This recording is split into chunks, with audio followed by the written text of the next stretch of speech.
जरा इनको बताइए कि इस्लामिक वर्ल्ड में भी जश्न मनाया जा रहा है। कई सारे ऐसे न्यूज चैनल्स हैं जहां पर जैसे ही खबर आती है वहां पर जश्न मनता है, क्योंकि मासूमों की जान ली थी नसरुल्लाह ने। 32 सालों से लगातार नरसंहार का दोषी था ये। Thank you Priyanka ji. या ना एब्सोल्युटली यस। इंडिया का देखिए हमारी फॉरेन पॉलिसी और जिस हिसाब से हम चले, और अभी भी आज की तारीख में इनफैक्ट अब तो हम बल्कि और ज्यादा डंके की चोट और ज्यादा स्ट्रांगली कह रहे हैं कि ये एरा युद्ध की नहीं है एंड नॉन वायलेंस के रास्ते पे चलना है। एब्सोल्युटली इस समय इंडिया तो बल्कि आई थिंक बहुत ज्यादा इस बात को वजन दे रहा है, और ऑलरेडी हमेशा देते थे पर अब दुनिया भी सुन रही है। That is one. Secondly unfortunate बात यह है कि इसमें ना कुछ ट्रुथ का भी एलिमेंट है अलग एंगल से। वो ये है कि आतंकी कौन है। यस, हम कहते हैं जिसने आर्म्स उठाए, राइट, बट होता क्या है, मेरा आतंकी है, आप उसको कहते हैं फ्रीडम फाइटर है, और जिसको मैं कहता हूं कि वो फ्रीडम फाइटर है मेरा, उसको दूसरी पार्टी कहती है तो आतंकी है।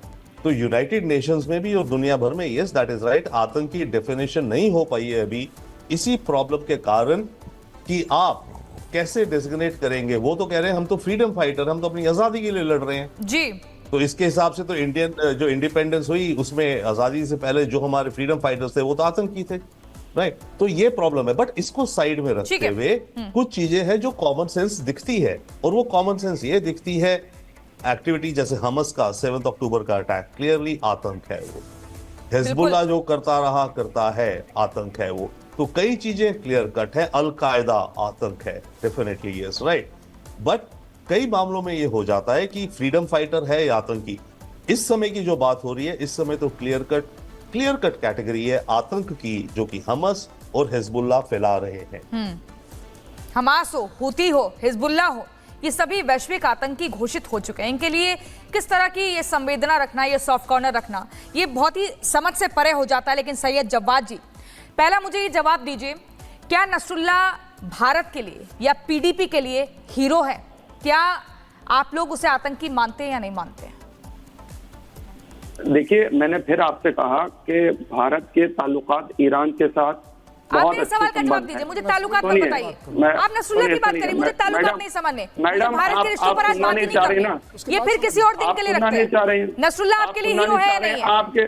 उसका महिमा मंडन इतना क्यों किया जा रहा है? बताइए, आपके लिए नसरुल्लाह आतंकी है या नहीं है? सुनिए मैडम, सुन लीजिए। आपके लिए नाथुराम हीरो होगा, आप नाथुराम को फॉलो करती होंगे, आपके लिए नाथुराम हीरो नहीं है, तो फिर आतंकी बुरहान वानी भी आपके लिए आतंकी है। आपके लिए नाथुराम आतंकी है या हीरो है? बताइए। चलिए, मेरा सवाल आप करिए, आप यहाँ एंकर मत बनिए ना। अरे आपके लिए कौन है? हम नाथुराम पे आज बात कर रहे हैं क्या? हम नाथुराम पे बात कर रहे हैं, गजब बात कर रहे हैं, नसरुल्लाह पर बात कर रहे हैं ना, एक वैश्विक आतंकी पर बात कर रहे हैं। मैं आपसे कह रहा हूँ, जवाब नहीं देंगे। नाथुराम हीरो, आप जवाब नहीं देंगे। आपके लिए जनता समझदार है, बहुत से लोगों की आप बताइए, समझदार, इसीलिए समझा रहा हूँ। अगर आपके लिए नसरुल्लाह हीरो है तो फिर आपके लिए आतंकी बुरहान वानी भी हीरो होगा, फिर आपके लिए ओसामा बिन लादेन भी हीरो होगा, आपके लिए हाफिज सईद भी हीरो होगा, मसूद अजहर भी हीरो होगा। ये सभी आपके लिए हीरो है। गांधी जी का हत्यारा हीरो है। आपके लिए राजीव गांधी जी के जो हत्यारे थे वो आपके लिए हीरो होंगे। क्या बात कर रहे हैं? क्या बात कर रहे हैं? आप देश की इंसल्ट कर रहे हो। परेशानी बताओ मैडम, आप देश का अपमान, आप अपनी इंसल्ट तो कर रहे हो, आप पूरे के पूरे देश की इंसल्ट कर रहे हो कि गांधी जी को आप ले आए नसरुल्लाह के सामने। नसरुल्लाह के साथ आपको गांधी जी कंपेयर करने पड़ गए। इससे ज्यादा और स्टेटमेंट नहीं हो सकती, बेशर्मी नहीं हो सकती। इतनी बड़ी गद्दारी देश भाई हो आप, मेरे अपने देश के भाई हो, बात देश में आपने नसरुल्लाह जैसे के साथ मेरे को जोड़ दिया। इससे बड़ी और क्या इंसल्ट? आप मानते हैं आतंकी रूस को? रूस को अमेरिका ने आतंकी कहा था, आप मानते हैं आतंकी? आपको याद है बुरहान वानी की मौत पर 4 लाख रुपए का चेक दिया गया था? आतंकी है वो, लेकिन उसे भी हीरो मान रहे हैं आप। अब देखिए, आप बोलने नहीं देंगे। आप बोलने देंगे, बोल रहे हैं ना, देश की गद्दारी वाला बयान देंगे तो आपको नहीं बोलने देंगे। देश में रहकर गद्दारी नहीं हो सकती है। कैसी बात कर रहे हैं? अरे एक वैश्विक आतंकी के लिए इतनी संवेदना दिखा रहे हैं। एक एक करके सर आपके पास आएंगे, पहले बताइए सही है जवाब। सरकार बनाई थी, भाग क्यों रही है? क्यों भाग रही हैं आप? सवाल करके रुकिए ना, सवाल सुनिए, जवाब नहीं सुन पाएंगी। इसी पीडीपी के साथ भारतीय जनता पार्टी ने सरकार बनाई थी। आप बताइए, 2 ध्वजों के बीच बैठ करके शपथ किसने दिलाई थी? उसमें कौन आतंकियों का समर्थन कर रहा था? नसरुल्लाह हीरो है या नहीं आपके लिए बता दीजिए। इतना महिमा मंडन क्यों, शहादत क्यों, शहादत का शब्द क्यों जोड़ा जा रहा है नसरुल्लाह के साथ? सरकार पीडीपी के साथ बना करके चलाएंगे। क्या किस तरह के संबंध थे, किस तरह की मदद आ रही थी वहां से? सवाल रिपीट करिए अपना। आखिर क्या मदद वहां से मिल रही थी जो इतनी संवेदना उनके लिए दिखाई जा रही है? प्रेम कुमार जी मैं आपके पास आऊंगी। सैयद जवाद को मेरा सवाल समझ नहीं आ रहा है, जब सवाल समझेंगे और उसी का जवाब देंगे तब मैं आपके पास आऊंगी। हमें आपका इरादा और नियत सब समझ में आ रही है। क्या आपका इरादा और क्या नियत है मुझे सब समझ में। मेरा इरादा क्या है, क्या इरादा बताइए, मैं तो आपसे पूछ रही हूं। थोड़ी देर बाद पता चले। नसरुल्लाह आपके लिए आतंकी हीरो, ये बताइए। मेरा सीधा जवाब सवाल है, इतना मासूम सा, इतना छोटा सा सवाल।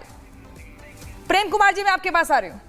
प्रेम कुमार जी आप बताइए, आखिर क्यों उस इतना महिमा मंडन, इतनी संवेदना दिखाई जा रही है? घाटी के लोगों को बरगलाया जा रहा है, उनको ये दिखाया जा रहा है ना जाने इस देश का कितना बड़ा नुकसान हो गया नसरुल्लाह की मौत के बाद। क्या कभी 370 की बात की जाती है कि उसको रिवाइव करेंगे, वापस लाएंगे, नेशनल कॉन्फ्रेंस और पीडीपी मिलकर और कांग्रेस मिलकर? कभी कहा जाता है कि पाकिस्तान से बातचीत करनी चाहिए, क्यों? और आज ये देखिए, हमारे देश का जो अपना मामला है 370 55 ये अलग रखिए, इसको उन सवालों से मत जोड़िए। और दूसरी बात है कि हमारे देश की जो पॉलिसी रही है शुरू से इजराइल को गलत मानने की और फिलिस्तीन को मान्यता देने की रही है। महात्मा गांधी को आइंस्टीन ने चिट्ठी लिखी थी, फिर भी महात्मा गांधी ने उनके आग्रह को नहीं माना था। लेकिन बाद में आज की में जो पॉलिसी चेंज हुआ है, भारत सरकार की पॉलिसी में चेंज दिखा है, तो उसके हिसाब से देश की जनता की भावनाएं चेंज नहीं हुई है। इसीलिए हमारे ही देश की जनता हमारी ही सरकार के विरोध में दिख रही है और आप उसको आतंकी और इस तरह से गुमराह ना किया जाए। प्रेम कुमार जी इसलिए चर्चा भी कर रहे हैं, इसलिए सवाल भी उठा रहे हैं और इसलिए हैरान भी हो जाते हैं कि एक राजनीतिक चुनावी रैली जो है वो रोक दी जाती है। आखिर महबूबा के दिल में है कौन? एक ब्रेक के लिए हम रुक रहे हैं। ये बड़ी बहस लगातार जारी है। फौरन लौट रही छोटे से ब्रेक के बाद आप देखते रहिए